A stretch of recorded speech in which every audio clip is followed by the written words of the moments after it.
Muy bien, doctores. Esta es nuestra penúltima clase. Ahora vamos a tocar un tema súper importante, súper común. eh, y es anestesia durante la paroscopía.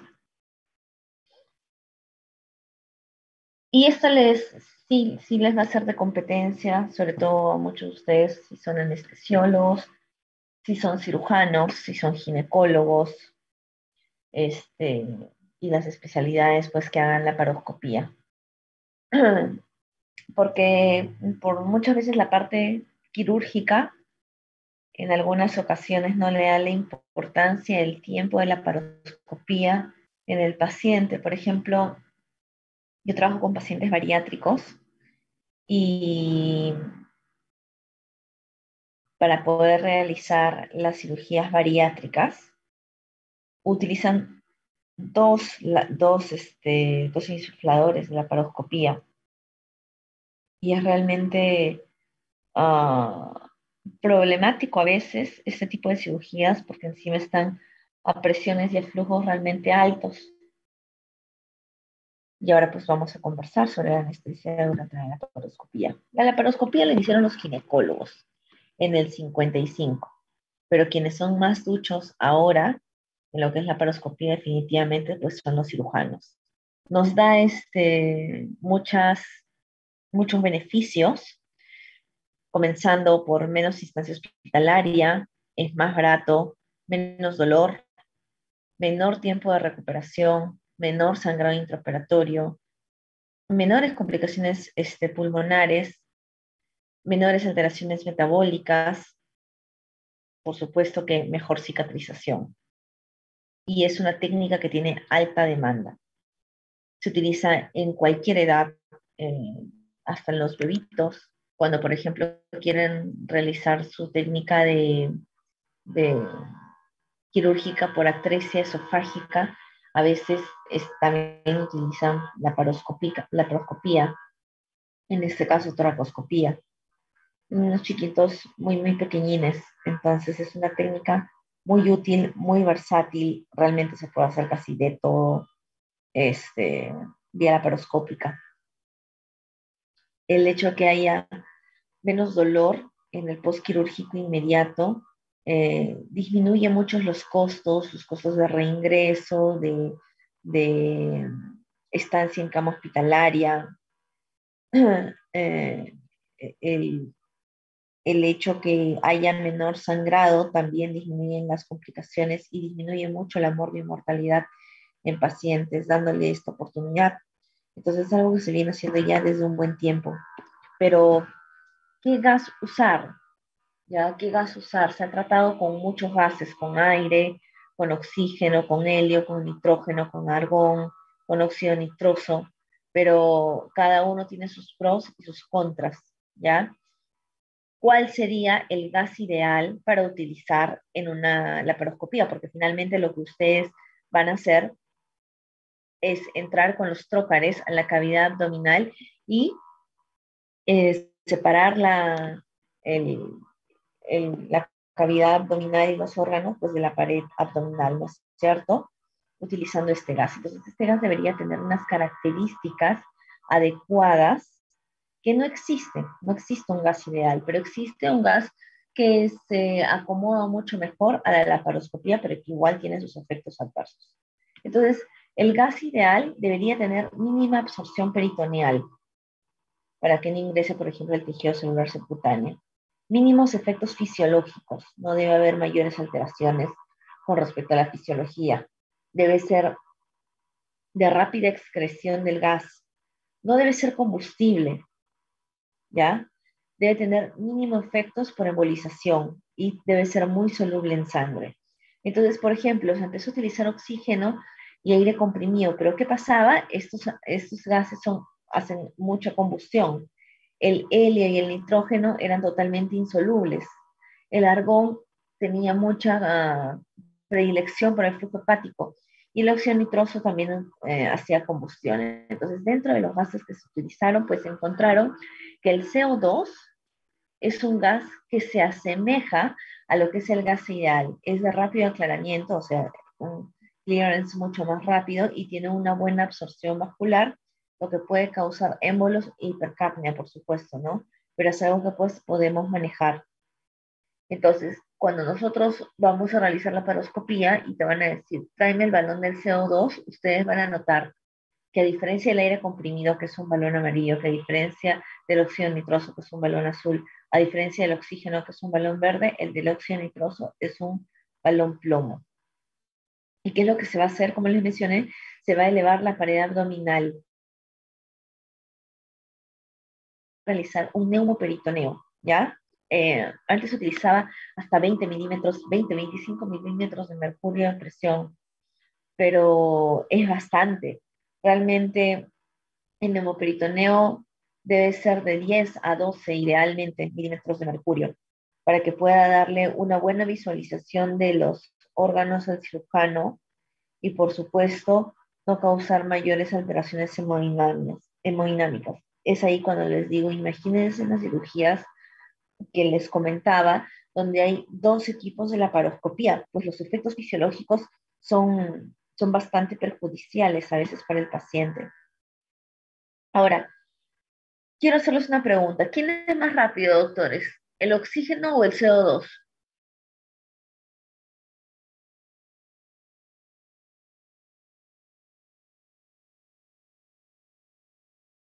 ¿Alguien por ahí que ya haya googleado la respuesta?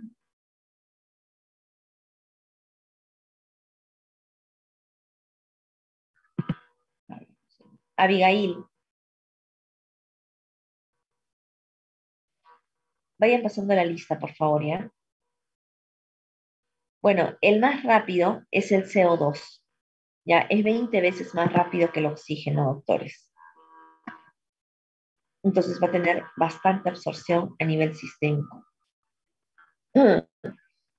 Eh, la insuflación, los efectos por la absorción del CO2, la insuflación, no, la difusión, mejor dicho, no va a estar influenciada por el tiempo de la insuflación peritoneal. Realmente a veces llega a su límite y ya no es que se va a absorber más CO2. Pero la absorción extraperitoneal sí va a elevar mucho el CO2. Es por eso que cuando, por ejemplo, cuando ingresan con los trócares y no cruzan el peritoneo, y se quedan en el tejido celular subcutáneo, este CO2 que va a discurrir por el tejido celular subcutáneo va a aumentar mucho más nuestro CO2. ¿Y cómo vamos a medir el CO2? Mediante la capnografía. Entonces, en estos pacientes que van a ser sometidos a la laparoscopía, podemos encontrar estados de hipercapnia. ¿Qué tenemos que hacer? Pues tendremos que aumentar un poco la fracción inspirada de oxígeno y, por supuesto, aumentar la ventilación minuto puede ser a costa de la frecuencia respiratoria. Esta hipercapnia, acuérdense que va a funcionar o va a realizar efectos sobre los quimiorreceptores que nosotros tenemos en nuestros vasos sanguíneos. Y en estos quimiorreceptores, la hipercapnia va a producir un efecto de aumento de presión arterial, de frecuencia cardíaca, arritmias. Y este efecto es el que les comentaba en estos pacientes bariátricos que, por ejemplo, están con doble situación de doble neumoperitoneo. Va a sensibilizar el miocardio a las catecolaminas, más aún si se utilizan halogenados, es decir, podemos exacerbar más la presión, la hipertensión, la taquicardia y desencadenar más arritmias. Pero, ¿qué pasa o cuáles son los efectos anestésicos que vamos a tener en la laparoscopía? Entonces, cuando tú induces al paciente bajo anestesia general, porque la anestesia más segura para este tipo de pacientes que van a ser sometidos a la laparoscopía va a ser la anestesia general. ¿Y por qué? Por las causas que vamos a conversar más adelante. Entonces, cuando uno induce al paciente, va a disminuir las presiones de llenado del ventrículo izquierdo y va a disminuir también a veces la presión arterial media, a veces, dependiendo de la inducción, ¿no? Esta disminución de la presión de llenado, es decir, la disminución de la precarga, va a disminuir el índice cardíaco. Entonces, al realizar el neumoperitoneo, nosotros vamos a tener un par de respuestas. Uno, va a aumentar la presión arterial sistémica y dos, va a aumentar la presión intrapulmonar. Estos dos aumentos de la presión arterial sistémica y la presión intrapulmonar va a llevar a que a que el índice cardíaco disminuya, ¿ya? Por otro lado, el aumento de la presión intraabdominal por el neumoperitoneo que vamos a tener va a tener mayores presiones de llenado y por tanto va a disminuir el flujo venoso femoral, disminuye el retorno venoso y disminuye la precarga. Entonces, cuando nosotros vamos a estar frente a un paciente con neumoperitoneo y ya bajo anestesia general, de por sí vamos a tener factores que van a influenciar a que disminuya el índice cardíaco, pero con el neumoperitoneo va a disminuir más el índice cardíaco y va a disminuir incluso más la precarga. Entonces podemos tener hipotensión arterial, ¿no es cierto? Que en pacientes realmente sensibles eh, puede traernos consecuencias más catastróficas. Cuando hablamos del hemoperitoneo, ya vas a llenar el aire, el abdomen de CO2. Va a ser una pelota ese abdomen. Entonces, ¿qué es lo que va a pasar? Aumenta la presión intraabdominal, ¿ya?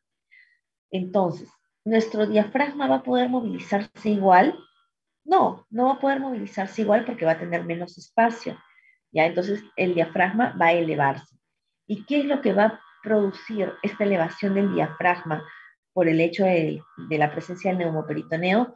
Va a disminuir el compliance pulmonar, entonces ya no va a poder expander tanto ese pulmón y por supuesto también va a aumentar la presión de la vía aérea y va a disminuir el volumen residual expiratorio. Todos estos cambios fisiológicos, bueno, fisiopatológicos que vamos a tener con el neumoperitoneo, nos van a llevar que a nivel pulmonar vamos a tener atelectasia pulmonar, es decir, esos dos pulmones que funcionaban correctamente antes de la inducción anestésica, pues van a haber áreas que no van a ventilar correctamente y no va a haber un buen intercambio gaseoso debido al neumoperitoneo. Estas atelectasias van a llevar, como les comento, a las alteraciones ventilación-perfusión, llevando a un estado de hipoxia al paciente. Esta hipoxia va a tener una respuesta fisiológica con una hipercarbia, es decir, un aumento del CO2, y este aumento del CO2 puede llevarnos a una acidosis respiratoria. Entonces, no se sorprendan que si ustedes están en su cirugía y dicen, ah, ya, mira, a ver cómo estará el laga del paciente en el neumoperitoneo, pues encontremos un poco de acidosis metabólica por las causas pues, que les acabo de mencionar. ¿Ok? A nivel de la función renal, el aumento de la presión intraabdominal va a aumentar la presión venosa central, esto acá va a aumentar la presión capilar intraglomerular y este aumento de la presión intraglomerular le va a decir al riñón, no, ¿sabes qué? Estoy recibiendo mucha sangre. ¿Y qué es lo que va a pasar? Va a disminuir la perfusión renal. Esa disminución de la perfusión renal puede llevarnos a oliguria y, por supuesto, con la oliguria alteraciones de la diuresis. Por tanto, este, si es que este neumoperitoneo se encuentra presente mucho tiempo, en muchas horas de cirugía, podemos tener complicaciones postquirúrgicas importantes. Ahora, a nivel de reflujo gástrico también vamos a tener alteraciones, ¿no? A nivel gastrointestinal, porque el neumoperitoneo, al aumentar la presión intraabdominal, va a aumentar el reflujo pasivo del contenido gástrico, ¿ya? A nivel del sistema nervioso central también vamos a tener alteraciones, pues el neumoperitoneo con el aumento de la presión intraabdominal y la elevación del diafragma va a traer alteraciones que habíamos comentado como la hipoxia y la hipercarbia. Esa hipercarbia, este aumento del CO2 a nivel cerebral o a nivel de vasos sanguíneos va a producir una vasodilatación. Y esta vasodilatación nos puede llevar a edema intracerebral, a aumentar la presión intracraneana y, por supuesto, que al extubar al paciente, el paciente puede estar un poco confundido incluso con trastornos de conciencia en mayor o menor grado. Cuando hablamos del dolor postquirúrgico por Colelab, tenemos que entender que no es normal que nosotros tengamos el abdomen tan distendido. Entonces, este CO2 va a difundirse por toda la cavidad abdominal y va a tender depositarse, por así decirlo, entre el hígado y el diafragma. Aparte de eso, cuando nosotros terminamos, por ejemplo, la laparoscopía, se retira el CO2, ¿ya? Como si fuera un globo, pero a veces queda un CO2 residual, ¿ya? Este CO2 residual puede convertirse en hidróxido carbónico y este anhídrido difundir para inflamar la serosa peritoneal. Y esto nos puede producir dolor intraabdominal.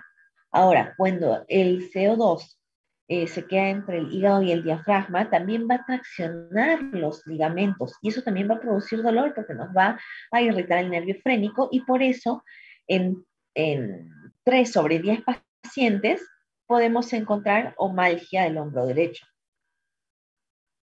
Ahora, muy aparte de esto, también vamos a tener el trauma, la noxa en la piel y el peritoneo, lo que nos puede llevar a dolor en la pared abdominal.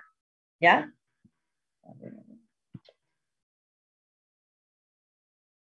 ¿Dudas hasta ahí? ¿Preguntas? Doctora, como usted mencionó que disminuye bueno, de por sí el llenado cardíaco, la presión aumenta, ¿se puede llegar a un shock por hipoperfusión o no es tanto como para llegar a eso, ¿no? Depende del tipo de paciente. Entonces, es ahí que la anestesia cobra una complejidad mucho mayor, porque no es lo mismo, por ejemplo, que de repente se te opera aquí en la paroscopía y de repente es un par de horas que un abuelito o a un paciente, por ejemplo, con cáncer, se lo opere con la paroscopía. Mira, yo te comento un caso que tuve hace unos 2 meses, mes y medio, me programan a un señor de 70 años, pero tenía, ¿para quién lo programaron? Para hacer una gastrostomía, porque tenía cáncer terminal y pues el paciente estaba consumido, ¿no? Se le induce el acto anestésico, todavía teníamos funciones vitales, pero ni bien empezamos con la insuflación intraabdominal, perdimos funciones vitales, el paciente estaba chocado, chocado, chocado, entonces depende mucho del tipo de paciente. No es lo más frecuente, la verdad, pero cuando estamos hablando de pacientes críticos, sí, sí puede ser fatal, sí puede ser fatal. Entonces, a ver, chat, ya. Entonces, también vamos a tener efectos, y ahora vamos a conversarlo, a nivel cardiovascular, ¿ya? La presión intraabdominal va a depender de cuánto se ha insuflado, del volumen que se ha insuflado, de la presión con la que se ha insuflado, de la técnica ventilatoria con la ventilación mecánica, de las posiciones quirúrgicas, de las drogas que se está utilizando y la posición del paciente. ¿Ya? Van a haber mayores cambios a nivel intravascular mientras mayor sea la presión intraabdominal. Cuando trabajamos con presiones intraabdominales menor de 15, aumenta el retorno venoso, aumentando el gasto cardíaco, porque también va a haber por el CO2 a nivel sistémico, a diferencia de a nivel cerebral, que vamos a tener vasodilatación y a nivel periférico vamos a tener vasoconstricción, ¿ya? Cuando tenemos una presión intraabdominal mayor de 15 milímetros de mercurio, vamos a tener que la vena cava se va a comprimir y va a disminuir el retorno venoso. Y eso también puede producirnos hipotensión. Entonces, cuando uno está trabajando con la laparoscopía y tú ves que tu cirujano está utilizando presiones intraabdominales de 17, 18, y encima es un paciente que es crítico y que está empezando a hacer cambios hemodinámicos, pues hay que decirle, un momentito, mira, tu paciente está haciendo hipotensión, bradicardia, taquicardia, etcétera. ¿Listo?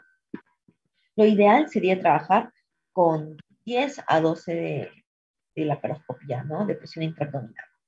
También podemos tener bradiarritmias por el estímulo vagal, cuando colocamos los trócares, cuando se estimula el neumoperitoneo, cuando se estimula la trompa de falopio, cuando tenemos un embolismo en CO2. Podemos tener taquicardias, por lo contrario, este, por el aumento del CO2 que va a estimular la producción de catecolaminas, y esto acá puede traernos, en vez de bradicardia, hipotensión, taquicardia e hipertensión. ¿Listo? Es raro, como les comentaba, ver un colapso en pacientes sanos, pero puede suceder. A nivel neurológico, ya también vamos a tener cambios y vamos a ver que la presión intracerebral y la presión de perfusión cerebral va a verse alterada y va a aumentar por el efecto de la hipercapnia, por el efecto de que va a aumentar la resistencia vascular sistémica, porque va a haber aumento de la presión intraabdominal y por los cambios de las posiciones, ¿no? Entonces, si es que tenemos alteraciones a nivel neurológico por la reducción de la compliance, no sé, hematomas subdurales, todo lo que ocupa espacio en el cerebro, pues tenemos que tener en cuenta que puede traernos problemas si es que utilizamos técnicas laparoscópicas en este paciente.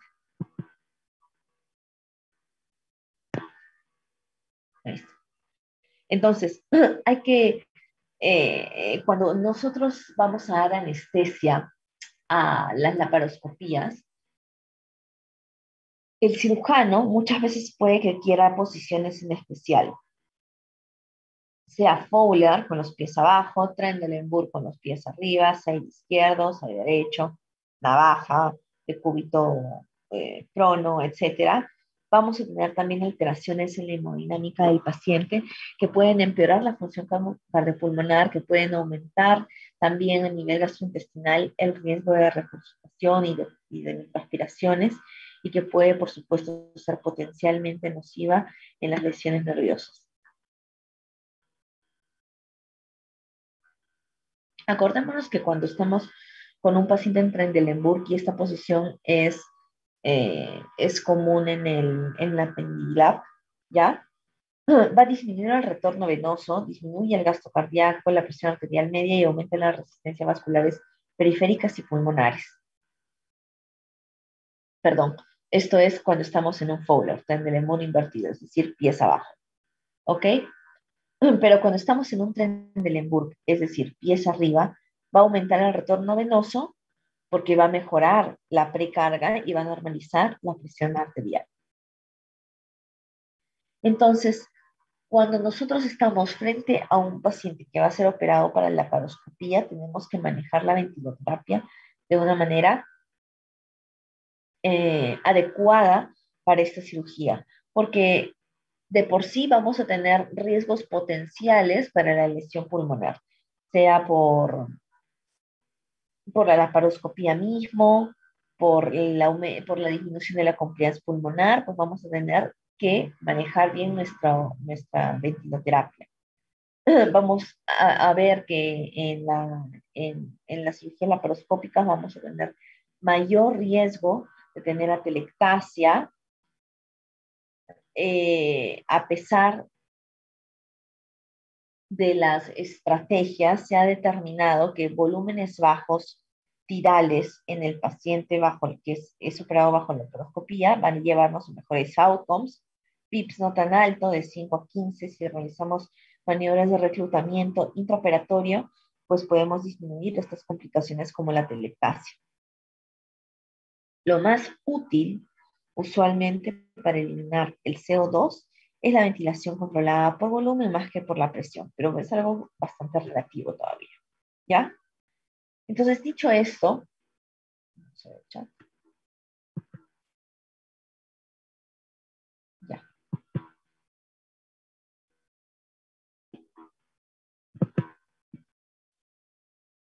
Dicho esto, aparentemente es una técnica muy sencilla, muy amigable, pero tiene complicaciones y tiene complicaciones que pueden ser fatales, ¿ya?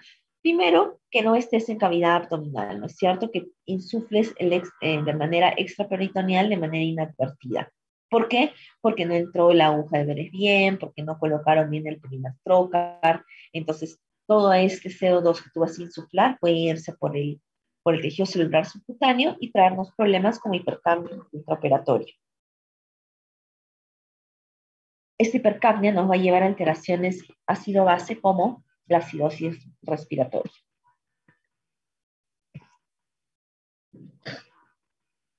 Una de las complicaciones más letales, pero felizmente es rara, que vamos a tener en las cirugías laparoscópicas es el embolismo aéreo, ¿ya?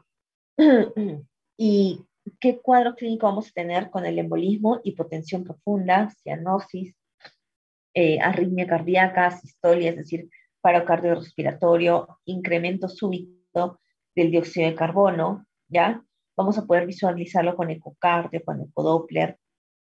¿Y qué debemos hacer? Primero, debemos suspender la insuflación, ponerla en decúbito lateral izquierdo, en Trendelenburg invertido o Fowler.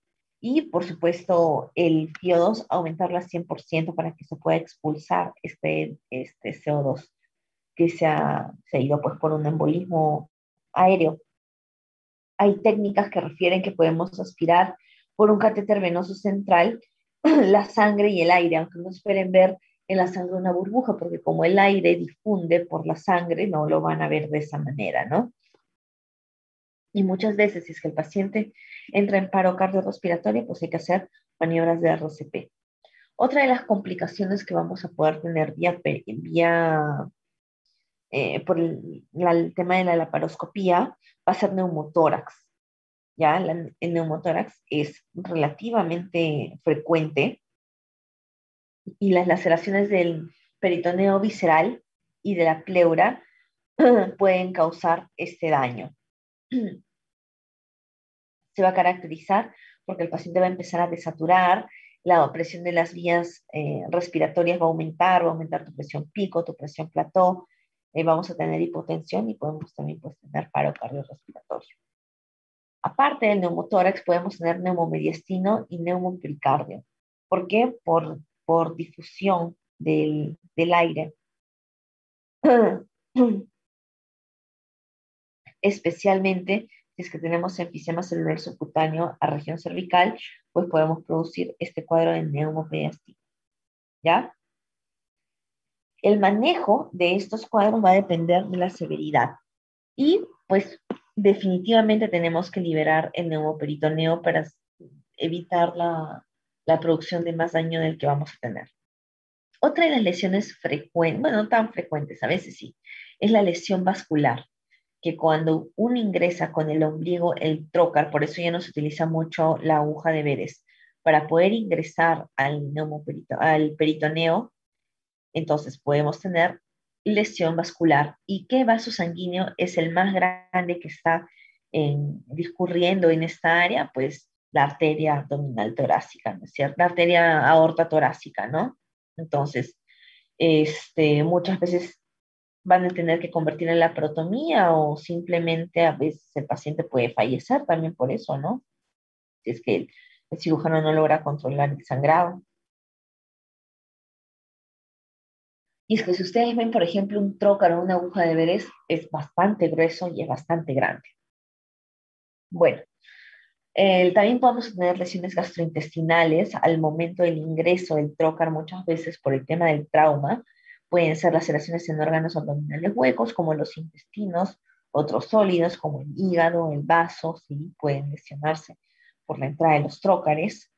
Las lesiones gástricas que podemos tener va a disminuir si es que nosotros descomprimimos el abdomen, ¿ya? ¿Para qué? Para que no tengamos esta lesión.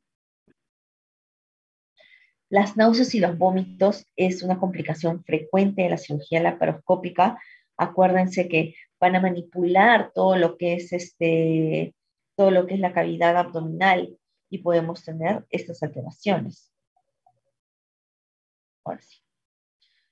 El dolor es frecuente, pero disminuye bastante en este tipo de cirugías laparoscópicas. El paro cardiorrespiratorio, sobre todo lo que es en pacientes críticos, en pacientes sépticos, de pronto empiezan a insuflar y estos pequeños cambios hemodinámicos en un paciente que ya está alterado, pues puede traernos paro cardiorrespiratorio. Las arritmias son frecuentes por el tema del ETCO2 y en los quimiorreceptores.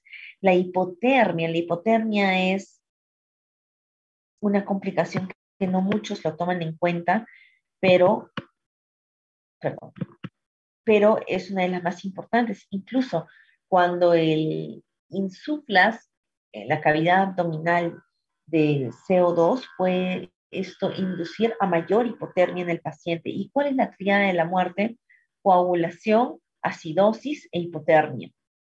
Coagulación, acidosis e hipotermia. Entonces, en la cirugía laparoscópica y en general en la cirugía hay que controlar la temperatura y dar calor al paciente. ¿Ya? Para completar un poco la idea del embolismo gaseoso, su incidencia es muy, muy, muy baja, es de 0.002 sobre 0.02%, es súper, súper rara, pero cuando sucede, pues puede ser mortal. ¿Hasta ahí dudas, preguntas, consultas?